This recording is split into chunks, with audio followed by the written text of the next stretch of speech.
Bienvenidas y bienvenidos, gracias por estar en este programa y muchas gracias a nuestro invitado, el economista Yanis Varoufakis, que aceptó la invitación para estar en CNN en la Ciudad de México, ahora que está de visita por unos días a nuestro país, el profesor de la Universidad de Atenas y actualmente profesor invitado de la Universidad de Texas, pues está participando en México en foros diversos a los que ha sido invitado sobre los temas que él domina, la situación económica y financiera global, el tema de la zona euro. Habló también en México sobre la reforma financiera recientemente anunciada y bueno, pues un experto en la materia y autor del libro muy connotado a nivel internacional, El Minotauro Global. Gracias por estar en este programa después de haber participado en el foro de investigación económica del Instituto Mexicano de Ejecutivos de Finanzas, que es con quien ha estado en estos días. Gracias, Yanis. Bienvenido a México y bienvenido a este programa. El placer es mío totalmente. Gracias. Bueno, desde luego con alguien como tú, Yanis, la pregunta obligada es: ¿cuál es el diagnóstico de la situación económica en el mundo hoy? ¿Qué cosas están pasando en Estados Unidos, en la zona del euro, en China, en fin, todo el conjunto de elementos que el mundo tiene ante nuestros ojos? En el año 2008, nuestra generación experimentó el equivalente a la crisis de 1929. Ahora, el mundo nunca será lo que fue antes de 2008 y jamás podremos entender qué es lo que pasa en términos de las certidumbres que nos gustaba tener antes del 2008. Hemos terminado el periodo de la volatilidad, un periodo de crisis global permanente. Es la misma crisis en todos lados, en la zona euro, en México, en China, en Australia, en los Estados Unidos. Sin embargo, va mutando o ha mutado, se desplaza rápidamente por todo el mundo y ya tendremos que entender lo que pasa o lo que pasó en el 2008. Mientras eso no sucede, no tendremos los elementos para solucionar esta crisis a nivel global. La crisis continúa, ha sido un efecto prolongado desde que fue el gran quiebre, pero ha durado demasiado tiempo esta crisis con epicentro en Wall Street. Hay que pensar en 1929, o sea, en el entorno de la Gran Depresión, sí que se esparció a todo el mundo rápidamente y dio lugar al nazismo en Europa, por ejemplo, provocó una depresión económica en América Latina. ¿Y qué es lo que lo terminó, lo que le puso fin? No fue tanto las políticas económicas, porque nuestros líderes políticos en aquel entonces no se coordinaban entre sí a nivel global. Sí, y después vino la Segunda Guerra Mundial, que fue una catástrofe humana, y no obstante, una de las cosas que aniquiló junto con tantas personas en el mundo fue la Gran Depresión. Idealmente no tendremos una guerra, pero por otro lado, sin una guerra, la única manera en la que podremos derrotar a esa Gran Depresión, sí, o esta gran recesión de nuestros tiempos, es ya sea a través de la coordinación política que no existió en los 1930, o si podemos ganar o derrotar esta situación de crisis permanentes, o sea, trabajando durante décadas. El Minotauro Global, este libro tan afamado, planteó una serie de hipótesis, muchas de las cuales se cumplieron y otras, desde luego, pues están todavía en evaluación. ¿Qué de lo que ahí se dijo está todavía por saberse si se responde, digamos, por la propia realidad? ¿Qué de lo que se planteó en un diagnóstico ha estado ocurriendo en todos estos años? El libro salió en el 2011 y lo revisé este año. Hay una nueva edición. Al hacerlo, estuve muy interesado en ver si las predicciones que había yo planteado todavía habían subsistido. Sí, desafortunadamente así es. El Minotauro para mí es una metáfora en realidad que revela lo que estaba pasando en la década de 1970 y en 2008. Fue algo espectacular a nivel histórico. La superpotencia, los Estados Unidos de América, por primera vez en la historia de la humanidad, incrementaron su poder, incrementando sus déficits. Eso nunca había sucedido antes y probablemente no vuelva a suceder. ¿A qué me refiero con ello? Déjenme explicarle. Los Estados Unidos estaba explotando a otras personas en su propio territorio, a los alemanes, a los japoneses. Tenían muchas fábricas que estaban produciendo para que lo aprovechara los Estados Unidos. ¿Quién pagaba estos déficits? Bueno, hubo un tsunami de capital que estaba fluyendo a Wall Street proveniente del resto del mundo, de modo que las utilidades de los alemanes, de los japoneses, iban a dar a Wall Street con un mecanismo de reciclado, por así llamarlo. Mientras que todo esto estaba sucediendo, la economía global seguía siendo desigual, sí, pero tenían una ruta o un movimiento uniforme. Desafortunadamente, como resultado de este tsunami, los bancos en Wall Street de manera efectiva crearon sus propias impresoras, produciendo pirámides de dinero tóxico que en el 2008 sí, nos explotó.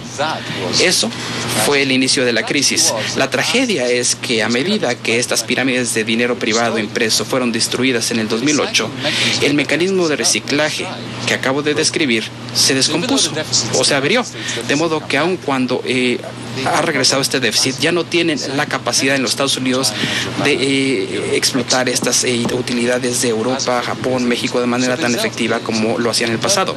El resultado luego entonces es un déficit permanente de la demanda agregada para los productores, los fabricantes del mundo. A medida que esto sucede y a medida que continúe manteniéndose, la economía global va a encontrar imposible alcanzar la velocidad de escape que necesita tener para huir de esta crisis. Yanis Varoufakis, en un contexto económico como este, una sola frase de Bernanke puede causar un desastre, un susto, un cisma y, bueno, pues generar realmente la idea de la fragilidad de lo que está sucediendo a nivel internacional. ¿Hasta qué punto las medidas tomadas para soportar después en el marco de la crisis las estructuras financieras pueden ser retiradas realmente? Bernanke dio una declaración, la directora del Fondo Monetario Internacional recientemente también sugirió la idea de que había que dejar a las economías caminar solas. ¿Estamos en esa posibilidad? ¿El mundo soportaría quitar esos apoyos y soportes financieros? Bueno, déjenme recordarles que por ahí de la década de 1980, 90 y la década de 2000, la ideología dominante fue precisamente esa. Ese era el consenso. Que el mercado realice su milagro. Saquen al Estado, sí, que no le estorbe a los bancos, al sector financiero y a los fabricantes. Y todo el mundo se va a hacer más rico y más próspero. Ahora bien, sabemos a qué condujo todo eso. Condujo a las burbujas inmobiliarias, a la burbuja del sector financiero en todo el mundo. Condujo a la financialización y a la disociación de las finanzas de la economía real. Y cuando los bancos colapsaron, la economía real tuvo que salvarlos o rescatarlos a un costo enorme para los contribuyentes. Sí, con una crisis permanente que acabamos de describir.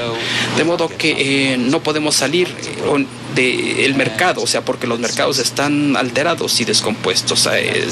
Estamos hablando de 19,000 billones de dólares, o sea, que le dieron al sector financiero. Sí, 19 billones, perdón. Sí, eso fue lo que permitió que los mercados siguieran funcionando. De modo que es una falacia pensar en el capitalismo global como un vínculo entre el mercado y el Estado. Los mercados sí no estarían ahí si el Estado no lo respaldara. De modo que la pregunta es, ¿cómo debe más bien regular el Estado si este sector bancario fallido que en este momento está operando como grandes agujeros negros, quitando la energía a las economías sociales y creando mucho sufrimiento humano en todos lugares, en el primer mundo, en el segundo mundo, ya hasta perdimos mundo de cuántos mundos, tercero, cuarto, etcétera, ¿no? Globalmente hablando. Déjame, Yanis, hacer una pausa y regresamos en esta conversación. Volvemos.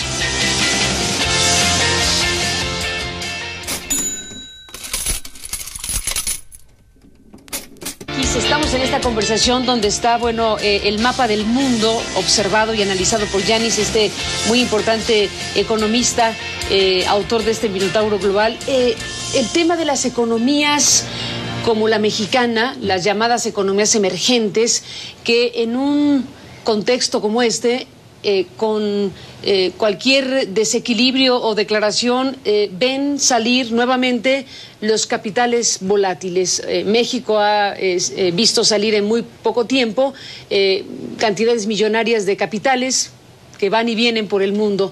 La fragilidad de las economías como la mexicana y las emergentes es clara. ¿Qué decir respecto a este fenómeno mundial de fragilidad, muy particularmente en estas regiones como América Latina? Sí, los bloques comerciales como NAFTA o la economía en su conjunto están sujetos a fuerzas contraopuestas. Existe una tendencia, por un lado, que es bastante natural, en el sentido de que los gobiernos se unan para crear tasas de cambios fijas, por ejemplo, acuerdos de libre comercio, porque eso permite que el comercio fluya, ¿sí? Que se genere valor y que haya crecimiento. Pero al mismo tiempo, en el momento en el que tú vinculas estas economías deficitarias y las que tienen excedentes, ya sea con tasas de cambio fijas, APEX, el euro, o sencillamente a través de tratados como el TLC, el efecto inmediato de esta unificación parcial, de esta confederación, es que los flujos de capital de las áreas excedentes a déficits, sí, se va acumulando capital, sí, pero sin tener capacidad de obtener altas tasas de retorno, de modo que se inunda, sí, a las áreas donde hay déficits con esos grandes flujos de capital. Estos flujos automáticamente incrementan el precio de diversos activos y bienes, sí, se crean burbujas y se genera un periodo de rápido crecimiento en las áreas deficitarias que empiezan a tener problemas cuando explotan esas burbujas. Esto pasó en México en la década de 1980, de nuevo en la década de 1990 en la zona euro. Hemos estado experimentando esto en la periferia entre el año 2000 y el 2008.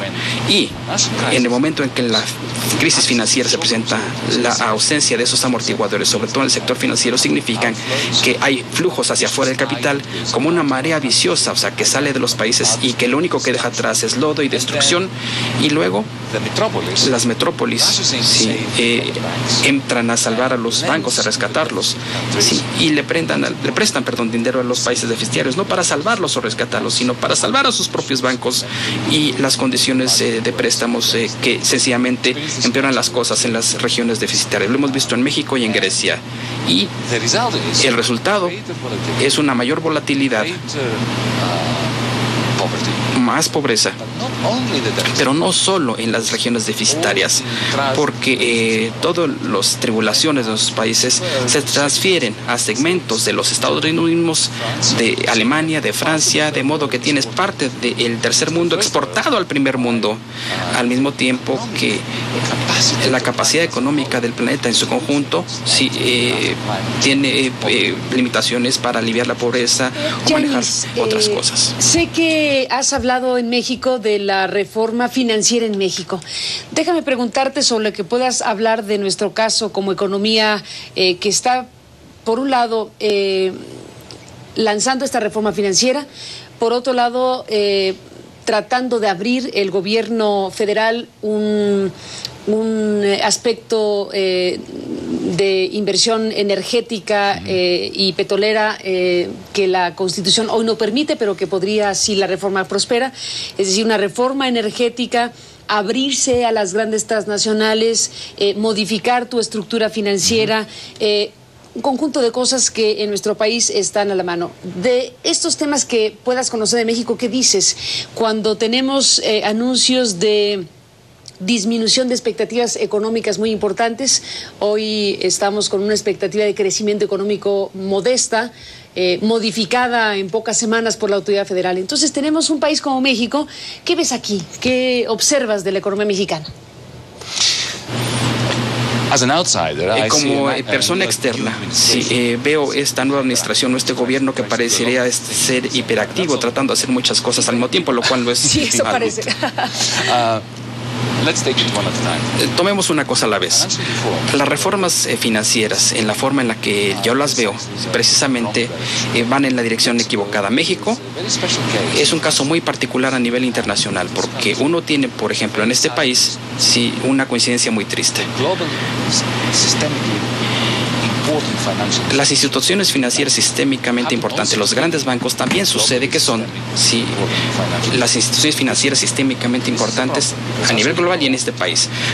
Y eso es un problema, porque después del 2008, como todos sabemos, los grandes bancos globales han disfrutado, o después del 2008 comenzaron a disfrutar mucho apoyo por parte de los contribuyentes estadounidenses y europeos en particular, lo cual les ha permitido salirse con la suya, pensando que pueden mantener sus niveles de lucro sin prestar a las empresas, porque seamos honestos, así funcionan los bancos.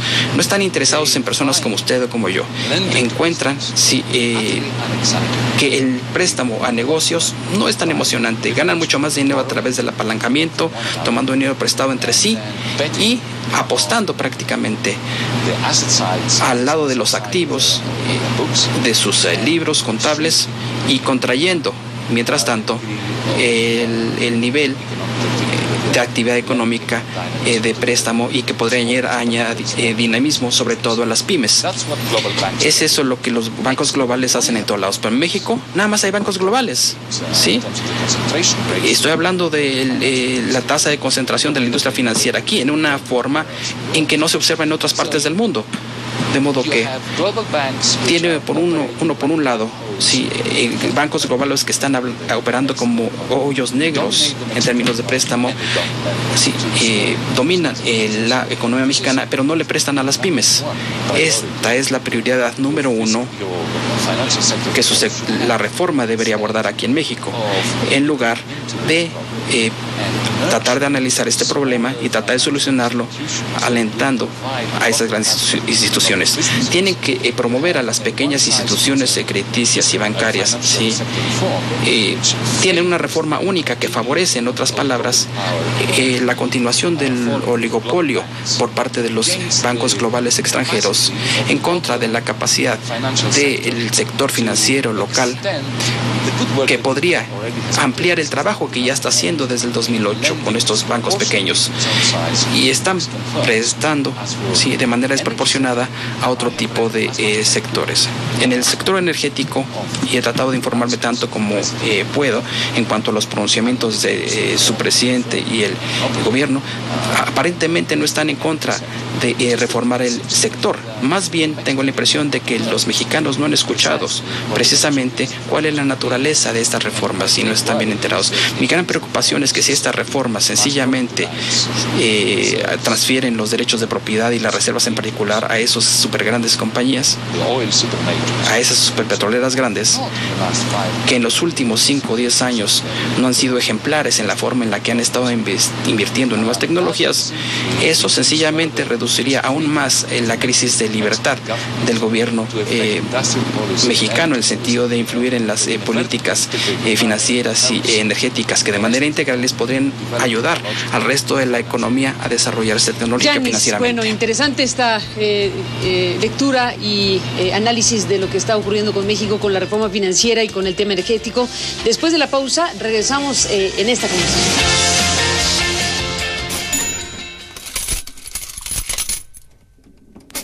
Este tipo de ataque también amenaza nuestra seguridad nacional, violando normas internacionales bien establecidas en contra del uso de armas químicas, y también aumenta el riesgo de que se usen armas químicas en el futuro y caigan en manos de terroristas que podrían usarlas en contra de nosotros. El mundo tiene la obligación de asegurarnos de mantener, de respetar las normas en contra del uso de armas químicas. Todavía no he tomado una decisión final.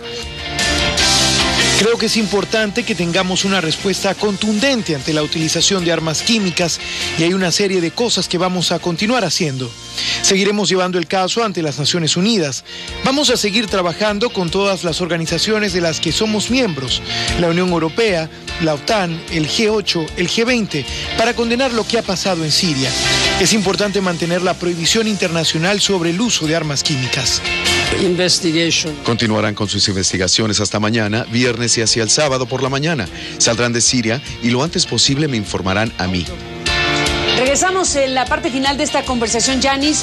Nos falta tiempo, no te pudimos escuchar acerca de Europa, de China, de otras cosas que están desde luego en el mapa mundial. Me gustaría terminar esta conversación diciendo que tú y yo estamos conversando en un momento donde el mundo está esperando un probable ataque militar a Siria, con todo lo que eso puede significar en la geopolítica mundial. Siendo economista, ¿qué te pasa por la cabeza sobre las posibles razones económicas de un posible ataque militar a una zona como la que ocupa Siria y esta región del mundo? Bueno, para comenzar, Siria es un problema humanitario muy importante que no se va a solucionar con bombardeos, porque sería peor que lo que fue Irak. En lo que respecta a la dimensión económica de la que me preguntan, yo creo que existe una palabra con la que podemos describir la situación: Irán.